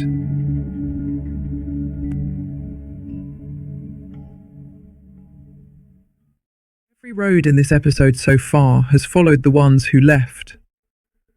This chapter belongs to the ones who saved. 4 names, 4 errands. And there is one small thing the 4 errands have in common, which will be left lying quietly in view here at the start, and picked up again at the end, once all 4 have been told. Micheal first, because the war made his name, and because nothing about the rest of his record sounds anything like a war. In the book of Daniel, a heavenly messenger arrives late and apologizes. He was withstood, he explains, for 21 days, delayed by the opposing prince of Persia, until Micheal, one of the chief princes, came to help me. That is Micheal's introduction in scripture. Someone who shows up so that someone else's errand can continue. And when Daniel's book names him again, it gives him the office he has held ever since, in words of great plainness. Micheal, the great prince, who stands for the children of thy people. Who stands. Of all the verbs available to the tradition's greatest warrior, the one the text reaches for is the quietest in the language. Standing is his whole work, the way a lighthouse works, or a doorpost, or a parent outside a sick room door. One other Micheal story survives, in a single verse of the letter of Jude, and it is told here plainly, including the hole in it. Micheal, the verse says, disputed with the devil over the body of Moses, and even in that dispute, contending over the gravest of possessions, he did not bring a railing accusation, but said only, "The Lord rebuke thee." Courtesy at the sharpest edge of the oldest quarrel. The verse is quoting a book called The Assumption of Moses, and the ending of that book, the part with the story in it, is lost. It has been lost for many centuries. The old teachers had read it. We have only their references. A doorway with the room gone. So the tradition's one glimpse of Micheal and the adversary face to face is a fragment about politeness. And perhaps that is the most fitting survival in this whole episode. Gabriel is the explainer. Twice in the book of Daniel, he arrives not to fight anything, but to make things understood. The first time, by the river Ulai, a voice calls his instruction across the water. Gabriel, make this man understand the vision. And the prophet, overcome, falls on his face. And Gabriel's response is recorded exactly. He touched me and set me upright. Before a word of explanation, the touch and the setting upright. The second time, Gabriel comes in swift flight, the text says, about the time of the evening sacrifice, arriving on the hour of the day's gentlest ritual, the low sun hour when the altar smoke stands straight up in still air. And he begins, with no preamble at all, I am now come forth to give thee skill and understanding. His name in Hebrew means God is my strength. In Arabic, where a whole further scripture rests on his voice, he is Jibreel. Across every tradition that names him, his errand never varies. He is the one who makes the message plain and stands the messenger back on their feet first, because no one understands anything while they are face down on the ground. Raphael's name announces his. It means God heals. His one great story fills the little book of Tobit, and it is the closest thing scripture has to a bedtime tale. An old blind man sends his son on a long road to collect a debt. A stranger offers to walk with the boy, a hired companion calling himself Azarias. At the river Tigris, a great fish is caught, and the stranger, who knows an unusual amount about fish, has its heart and liver and gall set aside. The road passes through the house of Sarah, a bride grieved by a tormenting spirit called Asmodeus. And the remedy is nothing heroic. Smoke from the fish's heart laid on embers, before which the spirit removes itself to the far parts of Egypt, where the stranger quietly sees to it that it stays. And at the journey's end, the gall is pressed to the old man's eyes, and the white films peel away, and the first thing Tobit sees after years of darkness is his own son. Only then does the hired companion set down his pack, so to speak, and say who he is. Raphael, one of the angels who stand in the presence. The whole errand, the road, the fish, the wedding, the cure, conducted from inside the costume of an ordinary walking companion who knew things. And Uriel, the fourth, is the schoolmaster. He appears in the book called 4th Ezra, sent to answer a scribe who is up late demanding to know why the world is arranged as it is. And Uriel's answer is a curriculum of 3 assignments set with a perfectly straight face. Go, weigh me the weight of fire. Measure me a blast of the wind. Call me back the day that is past. Ezra, of course, can do none of them, and says so, and that admission is the lesson. A man who cannot weigh fire was never going to weigh the purposes of heaven, and can set the burden down. They are wonderful assignments to fall asleep on, incidentally. Each one is an impossibility phrased as a chore, homework designed to end in rest. The fourth archangel of the tradition is the only teacher on record whose whole syllabus was designed to be failed in comfort. In some old copies, it should be said, the fourth name is not Uriel, but Phanuel. The manuscripts differ, the office does not. So the 4 are told, and the small common thing can be picked up now. Standing, explaining, walking beside, assigning rest. Not one of the 4 errands is a feat. The tradition's answer to the fallen third was never a counter-army. It was a staff, a door warden, a translator, a travel companion, a tutor. 4 kinds of patients doing the smallest work in the story at the highest rank in the sky. The people of the Middle Ages loved that 4-fold patience enough to paint it on their walls, and the scene they painted most was Micheal with a pair of scales weighing souls. It became one of the recurring images of medieval art, and in many versions, small dark figures hang from one pan of the balance, dragging it downward, cheating openly, directly under the archangel's gaze. And Micheal's painted face registers nothing at all. He has seen the trick before. He goes on weighing, with the unbothered look of a man weighing flour. Somewhere in Sussex, in England, there is a village church where one of those paintings survives on the wall, centuries old, whitewashed over in a sterner age, and found again under the lime. A candle burns in that church on winter evenings, and that is roughly the temperature of everything this chapter has said.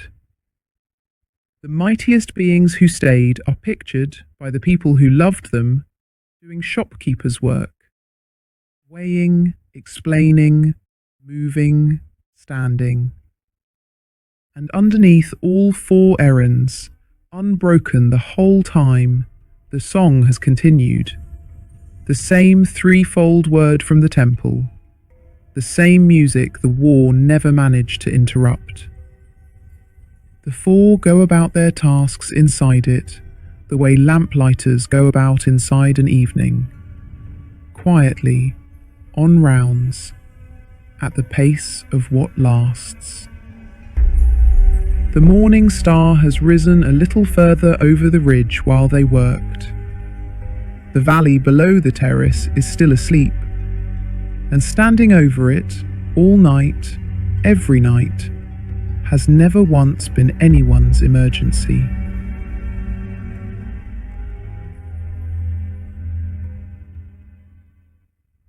For 1,000 years after the last of the old books closed, the story rested in its scattered pages. And then 2 poets, one exiled from his city, one blind in his, sat down in the dark and gave it the shapes most people now dream it in. This chapter is about the 2 of them, and it is the calmest chapter about poets ever likely to be written, because the parts of their great poems it needs are the parts where everything has stopped moving. Dante first, the exile. When he came, in his Inferno, to describe the very bottom of the universe, the point farthest from every warmth, he did the unexpected thing. And the unexpected thing is why his version endures. There is no fire at the bottom of Dante's hell. There is a frozen lake, windless and grey and level from shore to shore, and in the middle of it, held to the waist in ice, stands the fallen one himself. Enormous, 3-faced, one face red, one black, one a pale yellow, and beneath each face a pair of wings like a bat's, larger than sails. The wings beat without ceasing. And here is the still, sad engine at the centre of the picture. The beating of the wings is what makes the cold. He is not held down by chains, but by the wind of his own effort, freezing the lake tighter around him with every stroke. If he could only be still, the ice might soften. Stillness is the one thing left he cannot do. And around that perpetual, pointless winter, there is no roaring, no commotion of any kind. The deepest room in the medieval imagination is also the quietest place in literature. A lake that does not lap, wings that make no progress, and cold doing what cold does, which is nothing, slowly. Then the poem does something even gentler, and it is one of the loveliest moments in any book. To leave, Dante and his guide Virgil do not fight anything. They simply climb down the giant's own flank, gripping the frozen tufts of hair, hand over hand along the one ladder available. And halfway down, at the waist of the world, the guide turns himself around with great effort and begins by the same handholds to climb up. They have passed the center of the earth. Down has quietly become up, the way it does at the bottom of anything, and the two of them ascend a little winding path beside a small stream, saying almost nothing, until they step out under the sky of the far side and see, once more, the stars. The fallen one is left exactly where he was, doing exactly what he does.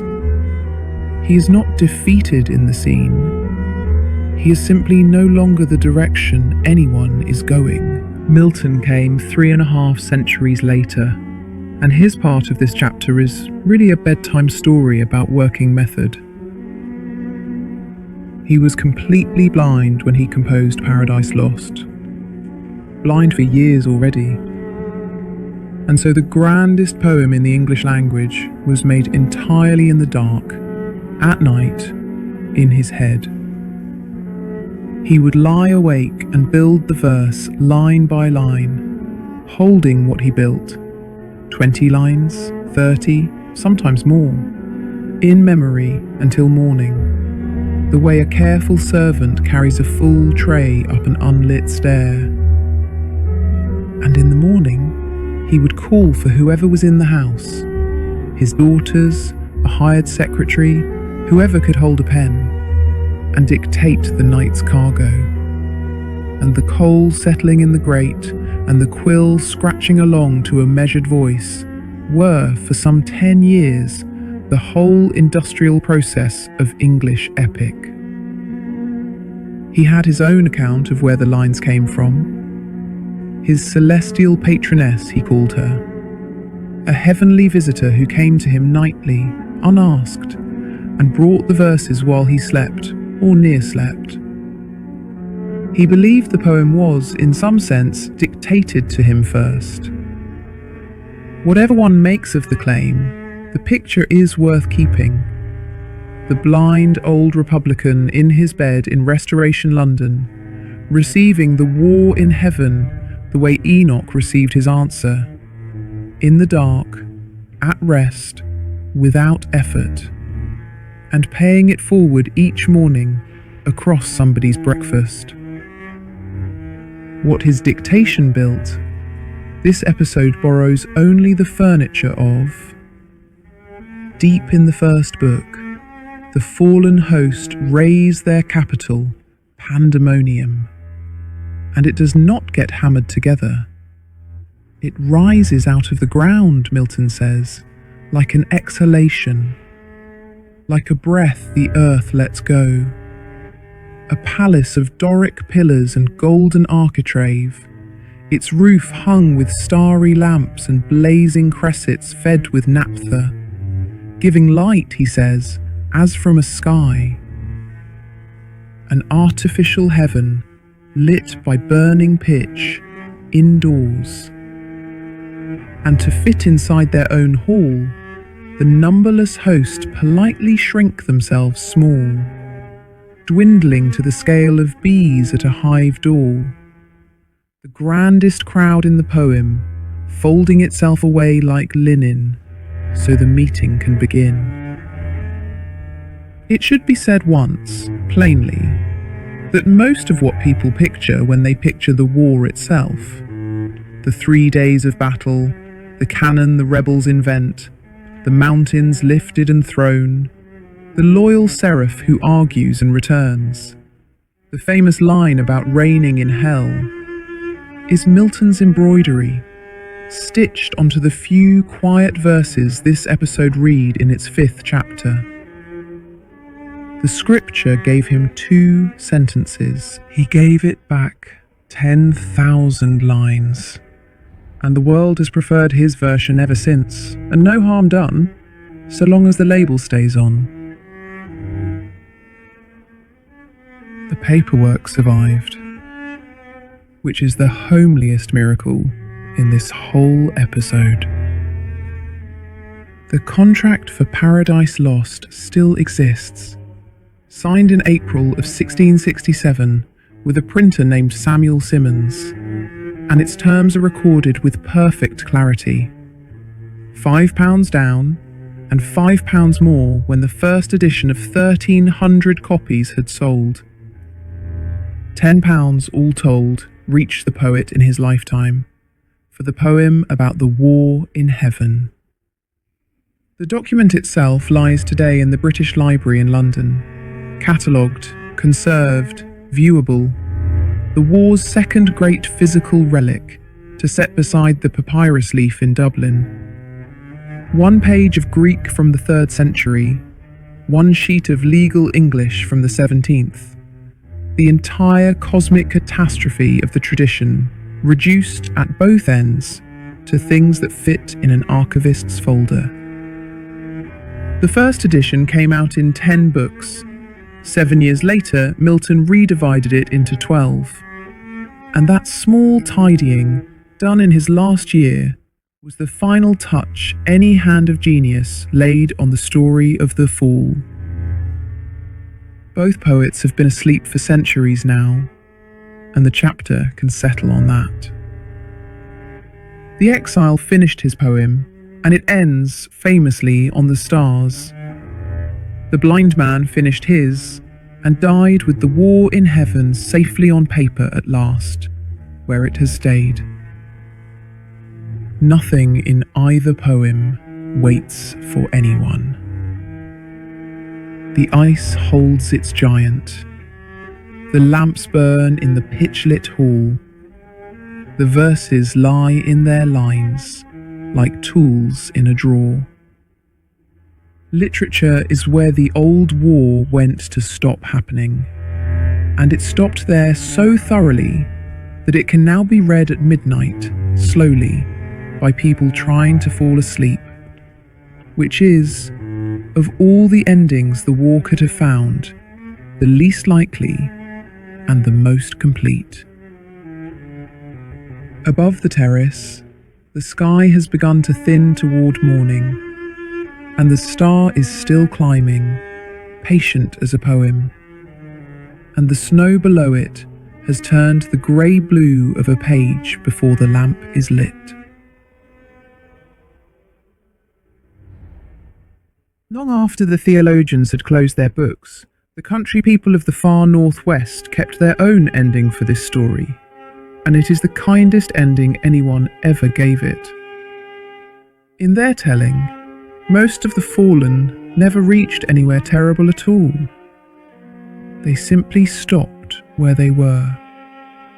The story was told up and down Ireland and Scotland for centuries, in kitchens, at the closing end of evenings, and it goes like this.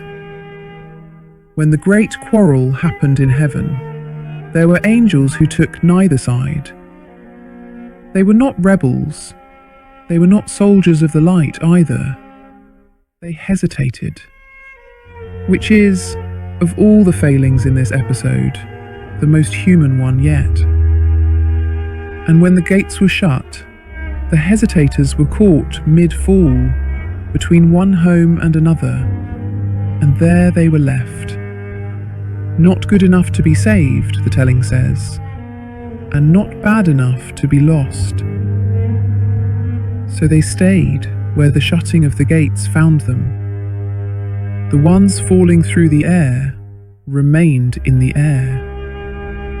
The ones who had reached the earth went softly into it, under the green hills. The ones over the water went down into the sea. And that, the old people said, is what the fairies are. each kind living exactly where it landed, keeping house in the middle place, neither punished nor forgiven, for as long as the world stands. The collectors of the 19th century wrote the telling down from the kitchens and firesides where they heard it, in Ireland and in the Scottish Isles, and it was already old when they got there. Old enough that no one could say where it began, only that everyone's grandmother had it, and that it was always told the same warm way, with the emphasis on neither, and a small pause after lost. On the Isle of Man, in the middle of the Irish Sea, the same story carried the softest image in this entire episode. The fallen came down, the Manx said, in a thick shower that lasted 3 days and 3 nights. A snowfall of angels, drifting past the windows for 3 whole days, settling on the hills and the hedges and the sea. Nothing burns in that picture. Nothing even lands hard. And the Manx name for the folk who fell has a meaning that has been waiting all chapter to be said, because it gathers the whole episode into 2 words. Clone na Morn. The fairies are called there. The children of pride. Every doctrine in this story folded away into a farm country surname. The pride was the parents. What fell were the children. And children, everyone agrees, are not to be blamed forever. In Cornwall, at the far foot of England, the middle folk were called piskies, and their story adds the gentlest sentence of all. The piskies were held to be souls of that same undecided kind, shut out of both destinations, and their fate was neither fire nor darkness, but a slow, calm dwindling. Every year, the Cornish said, the piskies grow a little smaller. Generation by generation, smaller and smaller, until one day they will simply be too small to find. Not gone, never exactly gone, only beneath the size at which the world can keep track of a thing. 200 years ago, the people who told it were already saying the lanes had grown quiet, that the piskies were scarcer than in the grandparents' time, which is, of course, exactly what the story itself predicts. A belief about dwindling, the tale and its subject going small together, hand in hand, out of sight. And in Iceland, they tell of the Huldu folk, the hidden people, who live inside the turf-covered rocks and the low green mounds. And the Icelandic origin story is the homeliest of the whole family. It begins with Eve, washing her children, and there were many, before a visit from God. And the washing ran long, and some of the children were still unwashed when the knock came, and Eve, being a mother, hid the unready ones. What is hidden from me, came the judgment, gentle and total, shall stay hidden from men. And so the unwashed children of Eve became the hidden people, living in the rocks, seen only sideways and seldom. Not fallen at all this time, only tucked away by a flustered parent and left by a courteous heaven in the tucked away state forever. The rocks are still there, all over Iceland, low and grassed over beside the roads, and the roads, famously, sometimes bend around them. The old war has one date left on the living calendar, and it is a mild one. The 29th of September, the feast of Micheal. Michaelmas, the English called it, when it governed their year. It was a quarter day. Rents fell due on it, and servants were hired at its fairs, while the harvest quietly closed around the whole of it. The goose fattened on the harvest stubble was eaten at its table. Eat a goose on Michaelmas Day, the saying promised, and want not for money all the year. And whole towns kept goose fairs on the date. The streets full of birds walked in from the farms, and the little purple daisy that flowers into the shortening days is called the Michaelmas daisy still in garden centres by people who could not say who Micheal was. And on that day, by firm rural law, the blackberry picking ended. The reason given, wherever the rule was kept, was this story. The devil, cast out of heaven on Michael's day, landed in a bramble bush, and scratched and furious he spat on the fruit, and so no blackberry is fit to eat after Michaelmas. The first person to write the rule down 300 years ago already called it a fable, and the practical grandmothers who enforced it knew perfectly well what late autumn damp actually does to soft fruit. The moulds, the flies, the grey fur that arrives overnight on a berry left too long. It did not matter. The rule was kept, and the great fall of the brightest angel ended its long career as a food safety proverb. The whole vast machinery of thrones and abysses come down, at last, to a hand pulled back from a hedgerow in October. So this is where the fallen came to rest, in the memory of the countries that kept them kindly, in the air, in the hills, in the sea, falling for 3 soft days past the windows of the Isle of Man, dwindling politely out of Cornwall, keeping house inside the roadside rocks of Iceland, and snagged once a year in an English bramble. An autumn lane at dusk holds the entire ending, the brambles going wine-coloured, the last unpicked berries dull with rain, a few purple daisies by the gate, the smell of goose fat drifting from a farm kitchen where the fire is already lit. Nothing in the lane is afraid. The listener resting on the terrace has been walked by now from the throne room of the first chapter to this hedge, and it has been downhill the whole way in the gentlest sense of the word. From crystal to snow to desert to library to lane, each room smaller and warmer than the last. The morning star stands over the lane too.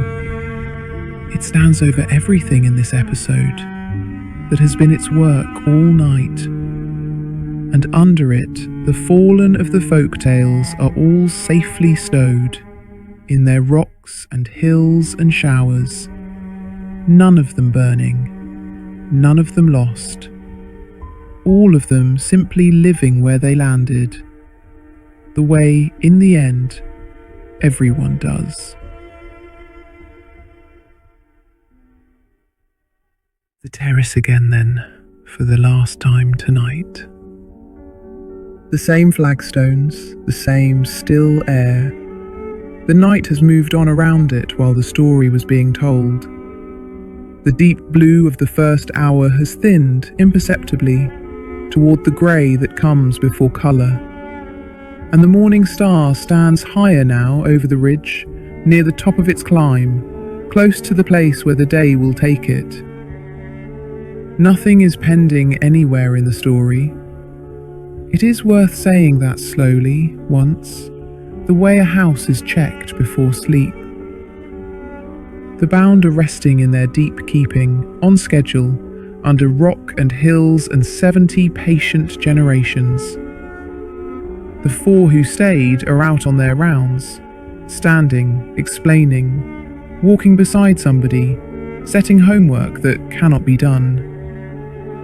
The poets are asleep, and have been for centuries, and their poems lie still in their lines. The fairies are stowed in their hillsides and their showers and their roadside rocks. The blackberries are past picking. The papyrus leaf is dark in its case in Dublin, and the contract is dark in its folder in London. And on the far mountain the dew is coming down on the ruins and the running water, the way it has come down every night since the 200 walked into their long story.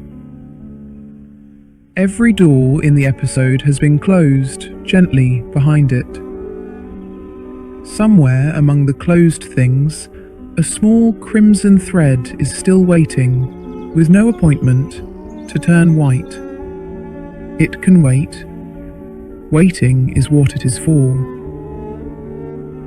The rabbis kept one more tradition about the host, and it has been saved for last because it is the right size for the edge of sleep.